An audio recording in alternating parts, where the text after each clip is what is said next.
P Jayarajan CPMൻ്റെ സംസ്ഥാന സെക്രട്ടേറിയറ്റിലേക്ക് എത്തിയിട്ടില്ല ഇതുവരെയും. എന്നാൽ പി ജയരാജൻ അവിടെ നിലനിർത്തുകയും ചെയ്യും. ഇതിൽ സാറിൻ്റെ അഭിപ്രായം എന്താ?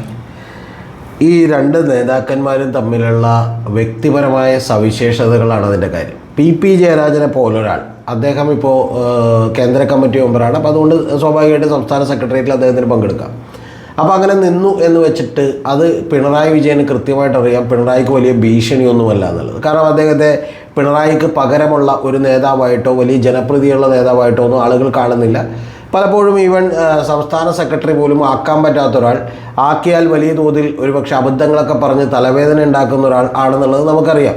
ഇപ്പോൾ ബോക്സർ മുഹമ്മദ് അലി മരിച്ചതിനെക്കുറിച്ച് പുള്ളിയെടുത്ത് ചോദിച്ചപ്പോൾ പുള്ളി പറഞ്ഞത് മുഹമ്മദ് അലി കേരളത്തിന് വലിയ സംഭാവന നൽകിയ ഒരാളാണെന്നാണ്. മുഹമ്മദ് അലി കേരളം പോലും കണ്ടിട്ടില്ല. അപ്പോൾ ഇതുപോലെയുള്ള പല മണ്ടത്തരങ്ങളുമൊക്കെ പുള്ളിക്ക് പറ്റിയിട്ടുമുണ്ട്. അപ്പോൾ അതിൻ്റെ ലിസ്റ്റൊക്കെ ഞാൻ നേരത്തെ തന്നെ പറഞ്ഞിട്ടുണ്ട്, അതുകൊണ്ട് ഞാനത് പറയുന്നില്ല. പക്ഷേ പി ജയരാജൻ അങ്ങനെയുള്ള ഒരാളല്ല. പി ജയരാജൻ അടിമുടി പാർട്ടിക്കാരനായിട്ടുള്ള ഒരാളാണ്. അദ്ദേഹം നിരവധി കൊലപാതകങ്ങൾക്കൊക്കെ മുൻകൈ എടുത്തിട്ടുണ്ട്, അതൊക്കെ നടത്തിയിട്ടുണ്ട്. അദ്ദേഹത്തിൻ്റെ കയ്യിൽ ചോരക്കറയുണ്ട് എന്നുള്ള കാര്യത്തിലൊന്നും എനിക്കൊരു തർക്കമില്ല. അതിപ്പോൾ പിണറായി വിജയൻ്റെ കയ്യിലൊക്കെ ഉണ്ട് ചോരക്കറ എന്ന് പറഞ്ഞാൽ. പിണറായി വിജയൻ വാടിക്കൽ രാമകൃഷ്ണൻ കേസിലൊക്കെ 1-ാം പ്രതിയൊക്കെ ആയിരുന്നു. അപ്പോൾ അങ്ങനെ പല കേസുകളിലൊക്കെ പിണറായി അടക്കം പ്രതിയായിട്ടുണ്ട്. പല കൊലപാതകങ്ങൾക്കും ചിലപ്പോൾ നേതൃത്വം കൊടുത്തു എന്ന് പറയുന്ന ആരോപണമുണ്ട്. കേസിലൊക്കെ അദ്ദേഹത്തെ ശിക്ഷിക്കാതെ വിട്ടിട്ടുണ്ട്. പക്ഷേ എങ്കിൽ പോലും പാർട്ടിക്കുള്ളിലും അതുപോലെ ജനങ്ങൾക്കുള്ളിലും കുറേ കൂടി പ്രിയങ്കരനായ ഒരാളാണ് പി ജയരാജൻ. അല്ലെങ്കിൽ ഒരു സംസ്ഥാന നേതൃത്വത്തിലേക്ക് വന്നാൽ അദ്ദേഹത്തെ സംബന്ധിച്ചിടത്തോളം അത് വേണമെങ്കിൽ ഇനിയിപ്പോൾ മുഹമ്മദ് റിയാസിനെയൊക്കെ പ്രതിഷ്ഠിക്കാനുള്ളൊരു ശ്രമങ്ങൾക്ക് വലിയ തിരിച്ചടിയാവുകയും വേണമെങ്കിൽ കേരളത്തിൽ തന്നെ ഒരു നേതാവായി ഉയർന്നെഴുന്നേക്കാൻ കഴിയുന്ന ശക്തിയുമുള്ള ഒരാളാണ് പി ജയരാജൻ. അദ്ദേഹം ഷിബിലിപ്പോൾ പറഞ്ഞപ്പോൾ ഷിബിലി സിമ്പിളായിട്ട് പറഞ്ഞു, കുറേ കാലമായിട്ട് അദ്ദേഹം സംസ്ഥാന സെക്രട്ടേറിയറ്റിലേക്ക് എത്തിയിട്ടില്ല. സംസ്ഥാന സെക്രട്ടേറിയറ്റ് കേരളത്തിൻ്റെ ഏറ്റവും പരമോന്നത ബോഡിയാണ്. യഥാർത്ഥത്തിൽ ഇപ്പോൾ കേന്ദ്ര കമ്മിറ്റിക്ക് പോലും വലിയ പ്രാധാന്യമൊന്നുമില്ല. കാരണം കേന്ദ്ര കമ്മിറ്റിയോ പൊളിറ്റ് ബ്യൂറോ എന്നൊക്കെ പറഞ്ഞാലും വേറൊരു സംസ്ഥാനത്തും ഇപ്പോൾ CPM ഇല്ല. ആകെ CPM അധികാരത്തിലിരിക്കുന്നത് കേരളത്തിൽ മാത്രമാണ്. അതുകൊണ്ട് CPMൻ്റെ ഒരു സംസ്ഥാന സെക്രട്ടേറിയറ്റ് എന്ന് പറഞ്ഞാൽ സവിശേഷമായിട്ടുള്ള അധികാരങ്ങളും വലിയ വിലയും ഒക്കെ ഉണ്ട്. എന്നോട് സെക്രട്ടേറിയറ്റിലുള്ള ഒരു നേതാവ് തന്നെ പണ്ടൊരിക്കൽ പറഞ്ഞത്, ഡൽഹിക്കൊന്നും പോയിട്ടൊരു കാര്യമില്ല, അവിടെ ഒന്നും ഒരാൾ നമ്മൾ തിരിച്ചറിയില്ല എന്നാണ്. പക്ഷേ ഇവിടെ അങ്ങനെയല്ല. അപ്പോൾ ആ സെക്രട്ടേറിയറ്റിലേക്ക് 27 കൊല്ലമായി ഇദ്ദേഹം സംസ്ഥാന കമ്മിറ്റിയിലിരിക്കുന്നു. പി ജയരാജൻ. പി ജയരാജൻ 27 കൊല്ലമായി ഇരുന്നതിന് ശേഷം ഇപ്പോൾ പോലും അദ്ദേഹത്തെ കയറ്റിവെച്ചില്ല എന്ന് പറഞ്ഞാൽ അതിൻ്റെ പിന്നിൽ ഒരൊറ്റ കാര്യമേ ഉള്ളൂ. കാരണം അദ്ദേഹം കണ്ണൂർ ജില്ലാ സെക്രട്ടറി ആയിരുന്നപ്പോഴും വലിയ തോതിൽ ജനസമ്മതിയുള്ള ഒരു നേതാവാണ്.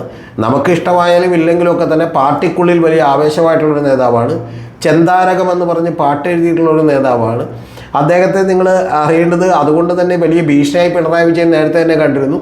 കാരണം വടകരയിൽ മത്സരിപ്പിക്കാൻ വേണ്ടി അദ്ദേഹത്തെ വിടുകയും വടകരയിൽ അദ്ദേഹത്തെ മനോഹരമായി ഇവർ തോൽപ്പിക്കുകയും ചെയ്തു.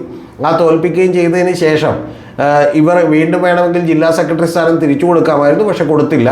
പകരം മത്സരിക്കാൻ പോയ സമയത്ത് തന്നെ മുഖ്യമന്ത്രിയുടെ പൊളിറ്റിക്കൽ സെക്രട്ടറി ആയിട്ടുള്ള MV ജയരാജനെ കണ്ണൂർക്ക് വിടുകയാണ് ചെയ്തിട്ടുള്ളത്. എന്നിട്ട് കണ്ണൂർ ജില്ലാ സെക്രട്ടറി ആക്കി. എന്ന് പറഞ്ഞാൽ കൃത്യമായിട്ട് രാഷ്ട്രീയമായി പി ജയരാജനെ അകറ്റി നിർത്താൻ തീരുമാനിച്ചുകൊണ്ടാണ്.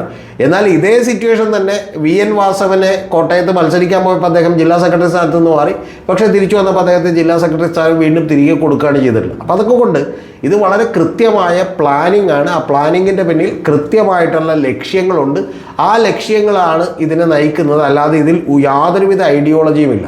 ഇനി ഞാൻ മറ്റൊരു കാര്യം കൂടി പറയാം. ഇപ്പോൾ 75 വയസ്സ് എത്തുന്ന നേതാക്കന്മാരൊക്കെ വിരമിക്കണം എന്നുള്ളത് പാർട്ടി ലൈനാണല്ലോ. 2026 ഇപ്പോൾ വീണ്ടും നയിക്കാൻ പോകുന്നത് പിണറായി വിജയനാണ്. അന്നേരം അദ്ദേഹത്തിന് 81 വയസ്സാവും. അപ്പോൾ ഇതൊക്കെ പലപ്പോഴും പാർട്ടി എന്ന് പറഞ്ഞാൽ പിണറായി വിജയൻ്റെ ഇഷ്ടാനിഷ്ടങ്ങൾക്ക് വിധേയമാകുന്ന വിധേയരുടെ മാത്രം സംഘടനയായി മാറിയിരിക്കുന്നു. യഥാർത്ഥത്തിൽ ഈ ഭാസ്കര പട്ടേലരും വിധേയന്മാരും എന്ന് ഈ പാർട്ടിക്ക് പേരിടുന്നതായിരിക്കും കുറച്ചുകൂടി നല്ലത്, CPM എന്നൊക്കെ മാറ്റിയിട്ട്. കാരണം അതേ അവസ്ഥയിലാണ് പാർട്ടി. അപ്പോൾ അതുകൊണ്ട് ഇതിനകത്ത് വലിയ മോടി പിടിപ്പിക്കലൊന്നും ഇനി സംഭവിക്കാനില്ല. പി ജയരാജനെ സംബന്ധിച്ചിടത്തോളം അദ്ദേഹത്തിന് ഒരു അംഗത്തിന് ബാല്യമില്ല. ഇപ്പം തന്നെ 72 വയസ്സായിരിക്കുന്നു. ഇനി അടുത്ത സമ്മേളനം നടക്കുമ്പോൾ അദ്ദേഹത്തിന് 76 ആവും. അപ്പോൾ ആ കാരണം പറഞ്ഞുകൂടി മാറ്റാം. ഈ കഴിഞ്ഞ ദിവസം സുധാകരൻ പറഞ്ഞിട്ടുള്ളൊരു മറുപടി കൂടിയുണ്ട്. 75 വയസ്സ് തികയുന്ന അന്ന് എന്നാണോ അന്ന് ഈ രാഷ്ട്രീയ പ്രവർത്തനം അവസാനിപ്പിച്ച് ഇതിൽ എല്ലാ കമ്മിറ്റികളിൽ നിന്നും പോകണമെന്നാണ്. വളരെ കൃത്യമായിട്ടുള്ളൊരു കാര്യമല്ലേ. നിങ്ങളുടെ വിരമിക്കൽ പ്രായം 75 തീരുമാനിക്കുമ്പോൾ നിങ്ങളുടെ സമ്മേളനം വരുമ്പോൾ നിങ്ങൾക്ക് 75 വയസ്സായോ ഇല്ലയെന്ന് മാത്രം പരിശോധിച്ചാൽ പോരല്ലോ. 75 വയസ്സാകുമ്പോൾ അപ്പം തന്നെ വീട്ടിൽ പറഞ്ഞു വിടണം. ഇപ്പോൾ പല നേതാക്കന്മാരും ഈ സമ്മേളനത്തിൽ 75 വയസ്സായിട്ടില്ല, അതുകൊണ്ട് അവർ എടുത്തു വെച്ചിരിക്കുന്നു എന്ന് പറഞ്ഞാൽ അവർക്ക് അടുത്ത 3 കൊല്ലവും കൂടി കിട്ടും. 78 വയസ്സാകുമ്പോൾ അവർക്ക് റിട്ടയർ ചെയ്താൽ മതി. ഇതൊക്കെ ഓരോരുത്തരുടെ സൗകര്യത്തിനനുസരിച്ചിട്ടുള്ള കാര്യങ്ങളാണ്, അല്ലാതെ പ്രത്യേകിച്ച് ഇതിനകത്ത് പ്രധാനപ്പെട്ട മറ്റു കാര്യങ്ങളൊന്നും ഇല്ല. സാർ, വീണ ജോർജ് ഉൾപ്പെടെയുള്ളവർ സംസ്ഥാന കമ്മിറ്റിയിൽ എത്തിയത് ഇതിൻ്റെയൊക്കെ ഭാഗമായിട്ട് തന്നെയാണോ? വീണ ജോർജിൻ്റെ കാര്യം നമ്മൾ ഇന്നലെ പറഞ്ഞല്ലോ. വീണ ജോർജ് ഈ പാർട്ടിയിലേക്ക് വന്നിട്ട് 9 കൊല്ലമേ ആയുള്ളൂ. യഥാർത്ഥത്തിൽ എ പത്മകുമാർ ഉയർത്തിയിട്ടുള്ള വിവാദം വലിയ തോതിൽ CPM തലവേദനയാകാൻ കാരണം അദ്ദേഹം പറഞ്ഞൊരു പോയിൻ്റാണ്. അദ്ദേഹത്തെ ആക്കിയില്ല എന്നൊക്കെ പറഞ്ഞാൽ അത് വലിയ ക്ലച്ച് പിടിക്കില്ല. അദ്ദേഹം പറഞ്ഞുകൊണ്ടിരിക്കുന്നത് വീണ ജോർജ് പാർട്ടിയിലേക്ക് വന്നിട്ട് 9 കൊല്ലമേ ആയിട്ടുള്ളൂ. അപ്പോൾ അത് പാർലമെൻ്ററി പാർട്ടി രംഗത്തുള്ള പരിചയം മാത്രം വെച്ചുകൊണ്ട്, എന്ന് പറഞ്ഞാൽ MLA ആവുക, മന്ത്രിയാവുക എന്ന് പറയുന്ന ഒരു കാര്യം മാത്രം വെച്ചുകൊണ്ട് സംസ്ഥാന കമ്മിറ്റിയിലേക്ക് ക്ഷണിതാവാകുന്നത് നല്ലതല്ല. പകരം സംഘടനാ പ്രവർത്തനത്തിൽ ഒരു പാരമ്പര്യം വേണം എന്നുള്ളതാണ്. നേരത്തെ CPM ഒരു രീതികളൊക്കെ അങ്ങനെ തന്നെയായിരുന്നു. സംസ്ഥാന സെക്രട്ടേറിയറ്റ് മെമ്പർമാരാകുന്നവർ പലപ്പോഴും മന്ത്രിമാർ പോലും ആകാറില്ല. കാരണം അവരെ ഏറ്റവും പ്രമുഖമായിട്ടുള്ള സ്ഥാനം സംസ്ഥാന സെക്രട്ടേറിയറ്റ് മെമ്പർ എന്നുള്ള നിലക്കാണ്. അപ്പോൾ അതുകൊണ്ട് തീർച്ചയായിട്ടും ഈ പറയുന്ന അവരൊക്കെ തന്നെ പാർട്ടിയുടെ വളർച്ചയായി സംഘടിപ്പിക്കുന്നതിൽ കേന്ദ്രീകരിക്കുകയും ഈ പറയുന്ന ഭരണപരമായിട്ടുള്ള കാര്യങ്ങളിലേക്ക് എത്തിപ്പെടാതിരിക്കുകയും ചെയ്യുന്നു എന്നുള്ളതാണ്. ഇപ്പോൾ വീണ ജോർജിൻ്റെ കാര്യത്തിൽ നേരത്തെ തന്നെ സംസ്ഥാന കമ്മിറ്റി മെമ്പറായിട്ടുള്ള സജീവനാണ് അവരുടെ പൊളിറ്റിക്കൽ സെക്രട്ടറി.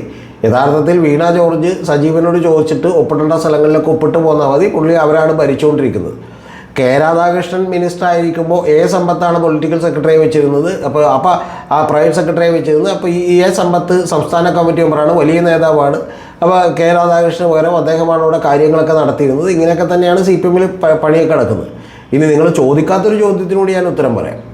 ഇതിനേക്കാളൊക്കെ എത്രയോ ഭീകരമാണെന്നറിയാമോ? കാരണം എന്താ വെച്ചിട്ടുണ്ടെങ്കിൽ ഒരു സംഘടനാ പ്രവർത്തനത്തിൻ്റെ ABCD ഒന്നും അറിയാത്ത, ഒരു സംഘടനയിലും അംഗമാകാത്ത, അല്ലെങ്കിൽ അത്രത്തോളം ഒന്നും വർക്ക് ചെയ്യാത്ത ഒരാളാണ് ബിന്ദു ടീച്ചർ എന്ന് പറയുന്നത്.